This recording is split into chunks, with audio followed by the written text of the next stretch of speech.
नमस्कार दोस्तों, कैसे हैं आप लोग। और आज अब इस सेशन में हम शुरुआत करेंगे सेक्शन 44 की। तो इस सेक्शन का टाइटल है मजिस्ट्रेट द्वारा गिरफ्तारी। सेक्शन 44 है ये। और इस सेक्शन में दो सबसेक्शन है, सबसेक्शन फर्स्ट और सबसेक्शन सेकंड। तो सबसेक्शन फर्स्ट जो है वो है जब कार्यपालक मजिस्ट्रेट या न्यायिक मजिस्ट्रेट की उपस्थिति में उसकी स्थानीय अधिकारिता के अंदर कोई अपराध किया जाता है, तब वह अपराधी को स्वयं गिरफ्तार कर सकता है या गिरफ्तार करने के लिए किसी व्यक्ति को आदेश दे सकता है। और तब जमानत के बारे में इसमें अंतर्विष्ट उपबंधों के अधीन रहते हुए अपराधी को अभिरक्षा के लिए सुपुर्द कर सकता है। इसमें हम देखें तो जब एक कार्यपालक मजिस्ट्रेट या न्यायिक मजिस्ट्रेट की उपस्थिति में या उसकी स्थानीय अधिकारिता के अंदर कोई अपराध किया जाता है, तब वह अपराधी को या तो स्वयं गिरफ्तार कर सकता है या किसी व्यक्ति को आदेश दे सकता है उसको गिरफ्तार करने के लिए। और जो जमानत के जो उपबंध हैं उसके अधीन रहते हुए अपराधी को अभिरक्षा के लिए सुपुर्द कर सकता है। और इसके बाद है सबसेक्शन 2। और इस सबसेक्शन 2 में कहा गया है कोई कार्यपालक मजिस्ट्रेट या न्यायिक मजिस्ट्रेट किसी भी समय अपनी स्थानीय अधिकारिता के भीतर किसी ऐसे व्यक्ति को गिरफ्तार कर सकता है या अपनी उपस्थिति में उसकी गिरफ्तारी का निर्देश दे सकता है जिसकी गिरफ्तारी के लिए वह उस समय और उन परिस्थितियों में वारंट जारी करने के लिए सक्षम है। मतलब कोई भी कार्यपालक मजिस्ट्रेट या न्यायिक मजिस्ट्रेट है किसी भी समय अपनी स्थानीय अधिकारिता के भीतर किसी ऐसे व्यक्ति को गिरफ्तार कर सकता है या गिरफ्तार करने का निर्देश दे सकता है जिसकी गिरफ्तारी करने के लिए उस समय जब वो जिसकी गिरफ्तारी करने के लिए वह वारंट जारी करने के लिए सक्षम है। और इसके अलावा कुछ एक्स्ट्रा हम पढ़ें तो ये सेक्शन 44 है। और इसके बाद यदि हम एक्स्ट्रा कुछ इसमें देखें तो ये इस प्रकार है। तो ये है सेक्शन 44। और इसके बाद सेक्शन 45 और इसका टाइटल है सशस्त्र बलों के सदस्यों का गिरफ्तारी से संरक्षण। इस सेक्शन में कहा गया है धारा 41 इसका एक ही इसके दो सबसेक्शन है। इसमें जो पहला सबसेक्शन है वो है धारा 41 से 44 तक की धाराओं, इनमें ये दोनों हैं, इनके दोनों सहित किसी बात के होते हुए भी संघ के सशस्त्र बलों का कोई भी सदस्य अपने पदीय कर्तव्यों का निर्वहन करने में अपने द्वारा की गई या की जाने के लिए तात्पर्यित किसी बात के लिए तब तक गिरफ्तार नहीं किया जाएगा जब तक केंद्र सरकार की सहमति नहीं ले ली जाती। मतलब सशस्त्र बलों का कोई भी सदस्य अपने जो कर्तव्य हैं का निर्वहन करने में अपने द्वारा की गई बात या की जाने वाली किसी भी बात के लिए तब तक गिरफ्तार नहीं किया जाएगा। मतलब किसी भी सशस्त्र बल के सदस्यों को जब तक गिरफ्तार नहीं किया जाएगा जब तक केंद्र सरकार से इसकी अनुमति नहीं ले ली जाती। इसके बाद सबसेक्शन 2 है वह राज्य सरकार अधिसूचना द्वारा निर्देश दे सकती है कि उसमें सशस्त्र बल के ऐसे वर्ग या ऐसे प्रवर्ग के सदस्यों को जिन्हें लोक व्यवस्था बनाए रखने का कार्यभार सौंपा गया है, जहां कहीं वे सेवा कर रहे हैं, उसके उपबंध लागू होंगे। इस प्रकार के उपबंध लागू होंगे, उसमें आने वाले केंद्र सरकार पद के स्थान पर राज्य सरकार पद रख दिया जाता है। मतलब केंद्र सरकार की जगह राज्य सरकार ऐसे ऐसे वर्ड मतलब केंद्र सरकार की जगह राज्य सरकार वर्ड यूज में आएगा। और इसके बाद नेक्स्ट जो है सेक्शन 46 सेक्शन का टाइटल है गिरफ्तारी कैसे की जाएगी। सेक्शन 46 के कुछ सबसेक्शन भी हैं। इन सबसेक्शन ये 3 सबसेक्शन हैं और इन सबसेक्शन में पहला सबसेक्शन है, मैं इसकी रीड कर देता हूँ। गिरफ्तारी करने में पुलिस अधिकारी या अन्य व्यक्ति जो गिरफ्तार कर रहा है, गिरफ्तार किए जाने वाले व्यक्ति के शरीर को वस्तुतः छुएगा या परिरुद्ध करेगा जब तक उसने वचन या कर्म द्वारा अपने को अभिरक्षा में समर्पित न कर दिया गया हो। मतलब गिरफ्तारी करने के लिए जो पुलिस अधिकारी है, जिस व्यक्ति को गिरफ्तार किया जा रहा है उसको सबसे पहले छुएगा या उसको परिरुद्ध करेगा। यदि किसी व्यक्ति ने अपने आप ही अभिरक्षा में मतलब अभिरक्षा में समर्पित नहीं कर दिया हुआ, अर्थात सरेंडर नहीं कर दिया हुआ। अगर सरेंडर कर देता है तो वो छुएगा नहीं, डायरेक्ट वैसे ही गिरफ्तार कर लेगा। नहीं, वो उसको छुएगा और उसको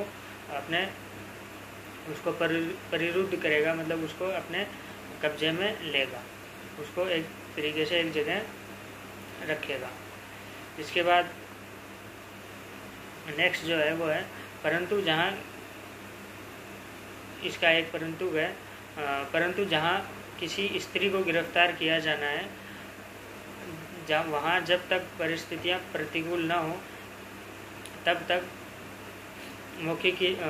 गिरफ्तारी की मौखिक सूचना पर अभिरक्षा में उसके समर्पण की उपधारणा की जाएगी। और जब तक परिस्थितियाँ अन्यथा अपेक्षा न करें अथवा जब तक पुलिस अधिकारी महिला न हो तब तक पुलिस अधिकारी किसी स्त्री की गिरफ्तारी करने के लिए उसके शरीर को स्पर्श नहीं करेगा। मतलब जहाँ किसी लेडीज की, किसी स्त्री की गिरफ्तारी की जानी है और यदि कोई सामान्य परिस्थितियाँ हैं, कोई प्रतिकूल परिस्थिति नहीं है, तो उस कंडीशन में उस स्त्री की गिरफ्तारी महिला पुलिस अधिकारी द्वारा की जाएगी। और कोई भी पुलिस अधिकारी, कोई भी जेंट्स पुलिस अधिकारी उसको छुएगा नहीं, उसके शरीर को स्पर्श नहीं करेगा। इसके बाद जो सबसेक्शन 2 है वो है, यदि ऐसा व्यक्ति अपने गिरफ्तार किए जाने के प्रयास का बलात् प्रतिरोध करता है या गिरफ्तारी से बचने का प्रयत्न करता है तो ऐसा पुलिस अधिकारी गिरफ्तार करने के लिए आवश्यक सब साधनों को उपयोग में ला सकता है। इस सबसेक्शन का कहने का अर्थ ये है कि ऐसा कोई व्यक्ति जिसको गिरफ्तार किया जा रहा है वो गिरफ्तार करने के प्रयास का प्रतिरोध करता है, वो उसको भागने की कोशिश करता है या इधर उधर होने की कोशिश करता है, तो पुलिस अधिकारी गिरफ्तार करने के लिए जो भी आवश्यक साधन है, चाहे वो उसको पकड़ना हो, चाहे उसको रोकना हो, चाहे बल का प्रयोग करना हो, वो सब साधनों का प्रयोग कर सकता है। इसके बाद सबसेक्शन 3 है, वो है इस धारा की कोई बात ऐसे व्यक्ति की जिस पर मृत्यु या आजीवन कारावास से दंडनीय अपराध का अभियोग नहीं है, मृत्यु कारित करने का अधिकार नहीं देती। इसमें जो सबसेक्शन 3 है ये कहता है कि कोई भी व्यक्ति जिस पर ऐसा आजीवन कारावास या मृत्यु दंडादेश से संबंधित कोई अपराध है तो उसको पुलिस अधिकारी को मृत्यु कारित करने का अधिकार नहीं देगी। और इसमें जो नेक्स्ट है वो है सबसेक्शन 4, साधारण परिस्थितियों के सिवाय कोई भी स्त्री सूर्यास्त के पश्चात और सूर्योदय से पहले गिरफ्तार नहीं की जाएगी। और कोई भी स्त्री ऐसे टाइम पर सूर्यास्त के पश्चात और सूर्योदय के पहले गिरफ्तार नहीं की जाएगी। और जहां ऐसी असाधारण परिस्थितियां हैं, विद्यमान हैं, जहां पुलिस अधिकारी ऐसी परिस्थितियाँ विद्यमान हैं तो पुलिस, जो स्त्री पुलिस अधिकारी है, लिखित में प्रथम श्रेणी मजिस्ट्रेट को रिपोर्ट करके और लिखित में ऐसी पूर्व अनुज्ञा अभिप्राप्त करेगी, मतलब ऐसी पहले परमिशन लेगी। तो ये था सबसेक्शन 4। और जो ये सबसेक्शन 4 है, और जो सबसेक्शन 4 जो है, सबसेक्शन 4 दंड प्रक्रिया संहिता जो 2005 में जो संशोधन हुआ था उसके अंतर्गत ये जोड़ा गया था।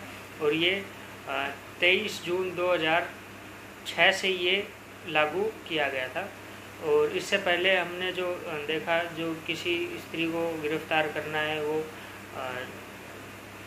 जिसमें कहा गया है कि जहाँ किसी स्त्री को गिरफ्तार किया जाना है, परिस्थितियाँ प्रतिकूल ना हो तो महिला, मतलब जो महिला किसी भी स्त्री की जो गिरफ्तारी होगी वो महिला पुलिस अधिकारी के द्वारा की जाएगी। ये सबसेक्शन ये परंतु दंड प्रक्रिया संहिता संशोधन अधिनियम 2008 की धारा 7 द्वारा अंतस्थापित दिनांक 31/12/2009 से प्रभावी ये परंतु ये जोड़ा गया था। तो ये था सेक्शन 46 जिसमें गिरफ्तारी के बारे में बताया गया है। और इसमें कुछ एडिशनल अगर हम देखें कुछ केस लॉ के बारे में तो इस प्रकार है। इसमें परिरुद्ध करने का जो है, परिरुद्ध करने से क्या तात्पर्य है, तो परिरुद्ध करने से तात्पर्य कि व्यक्ति को जिसको गिरफ्तार करना है उसको हथकड़ी लगाकर या रस्सी या कपड़े से बांधकर किसी अन्य स्थान में बंद करके रोक देना है। परंतु जो गिरफ्तारी को इस रीति से केवल उसी स्थिति में किया जाएगा जब गिरफ्तार किया जाने वाले व्यक्ति अपने को वचन या अपने कर्म द्वारा अभिरक्षा में समर्पित नहीं करते। यदि कोई व्यक्ति सरेंडर नहीं करता है तो इस कंडीशन में ये रास्ते काम में लिए जाएंगे। हथकड़ी लगाना, रस्सी से बांधना, कपड़े से बांधना, ये चीज़ें। यदि कोई व्यक्ति वचन से अपने कर्म से गिरफ्तार करने वाले व्यक्ति को समर्पण का एहसास कर देता है तो या उसके साथ चलने को तत्पर है तो उसे हथकड़ी लगाने की आवश्यकता नहीं है। और ये जो बात है, ये जो केस लो, ये जो बात है, ये एक केस लो है पंदी खां नंदी खां वर्सेस पंदी खां नंदी खां वर्सेस एम्परर 1948 का ये केस है। क्रिमिनल लॉ जनरल 178 इस केस लॉ में ये बात कही गई थी। इसके बाद नेक्स्ट केस लॉ की बात करें तो यदि गिरफ्तार करने वाले व्यक्ति से यह कहा जाता है कि तुम्हें गिरफ्तार किया जाता है तो मात्र यह कह देना ही गिरफ्तारी की संरचना नहीं कर देता। इस शब्दोच्चारण के बाद यदि व्यक्ति अपने को समर्पित नहीं करता तो उसे पकड़ना अनिवार्य हो जाता है। ये केस लॉ है। इस केस लॉ का नाम है हरमोहन लाल वर्सेस एम्परर 1929 का 1929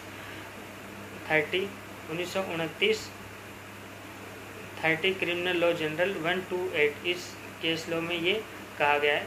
इसके बाद नेक्स्ट जो केस लॉ है वो है चारों ओर से घेर लेना या चारों ओर से घेर लेना। इसको कहा गया है कलाजी रामजी वर्सेस गुजरात राज्य 1966 क्रिमिनल लॉ जनरल 331 इस में ये गिरफ्तारी के लिए कहा है कि चारों ओर से घेर लेना। और फिर इसके बाद है या फिर निगरानी रखना। गिरफ्तारी का निर्माण नहीं करते या निगरानी रखना, इस वर्ड को एक केस लॉ है जीवच्छा लाल वर्सेस बिहार राज्य 1968 पटना लॉ जनरल रिपोर्ट्स 145 इस केस लॉ में ये बात कही गई। इसके बाद नेक्स्ट केस लॉ है वो है प्रेम शंकर शुक्ला बनाम दिल्ली प्रशासन 1980 3 SCC 526 और 9081 2 ऊ मैं नी पै 516 इस केस लॉ में ये बात कही गई। ये इसकी साइटेशन थी और इस केस लॉ में कहा गया उच्चतम न्यायालय का ये जजमेंट था। इस जजमेंट में यह कहा गया, यह भी निर्धारित किया गया कि कारागार से न्यायालय के बीच कैदी को लाने और ले जाने के समय हथकड़ी से छूट होनी चाहिए। ये इस केस लॉ में कहा गया है कि किसी भी कोई भी व्यक्ति है उस कारागार से और न्यायालय के बीच जो कैदी को लाने ले जाने का जो समय है उसमें हथकड़ी से छूट दी जानी चाहिए। और नेक्स्ट जो है छूट दी जानी चाहिए, हथकड़ी अपवाद स्वरूप ही लगाई जाए और हथकड़ी लगाने के कारणों को अभिलिखित किया जाना चाहिए और उसके औचित्य को बतलाया जाना चाहिए।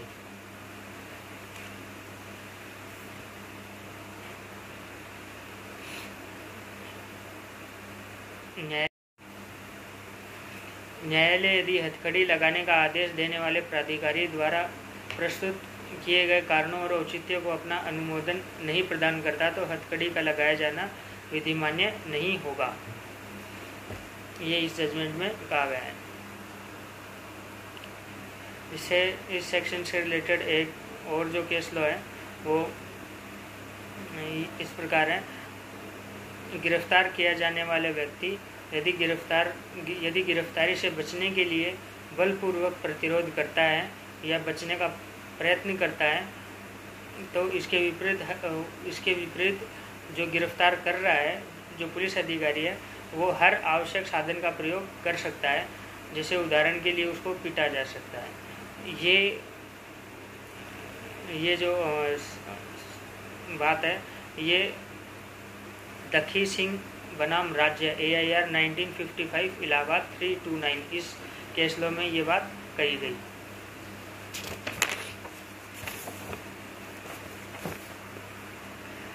और इसके अलावा उसको भयभीत किया जा सकता है और इस